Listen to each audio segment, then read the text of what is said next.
তো ঘড়িতে এখন বাজে হচ্ছে 2:30। আমরা জাস্ট এসে পৌঁছালাম, আর আমাদের সামনে বাস দাঁড়িয়ে আছে, এই যে বাস এখানে। আর আজকে সব থেকে বড় ব্যাপার, আজকে অদ্ভুত এক্সপিরিয়েন্স হয়েছে ফ্লাইটে আমাদের।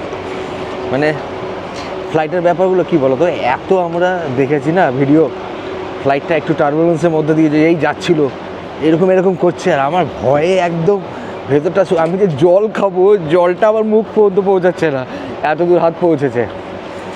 ভয় তো লাগছিল, মানে এত কিছু দেখেছি না এই ব্যাপারগুলো, তাই না বাবা?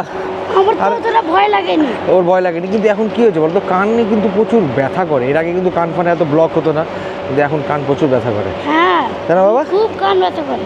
এর আগে অনেক ফ্লাইটে উঠেছি, কান ব্যথা হয়নি, কিন্তু এখন রিসেন্টলি 7-8টা ফ্লাইটে দেখলাম কান ব্যথা করছে আমাদের। দেখো হাতি আসছে রাস্তা দিয়ে, গেল কোথায় হাতিটা? হ্যাঁ তাই তো, একটা হাতি যাচ্ছিল একটা বড় দেখে, হঠাৎ করে গায়েব হয়ে গেল কেন? ওই যে তুই ওইদিকে দেখ, আরে যে ওখানে কি যাচ্ছে দেখো। তুই হাতিটা দেখতে পারলি না, মিস করে গেলি। তাই আমি ভাবছি যে হঠাৎ করে এত বড় একটা জিপ গায়েব করতে হয়ে গেল। আমি জাস্ট বাস থেকে নামলাম, থেকে গায়েব হয়ে গেল। হ্যাঁ ওপরে জেট বিমান যাচ্ছে বাবা। এই যে এটাই, হ্যাঁ এটা যাচ্ছে। ওই জেট বিমান নিয়ে ঘুরছে সকাল থেকে, শুধু আকাশে জেট বিমান যাচ্ছে, ওই দেখে বেড়াচ্ছে।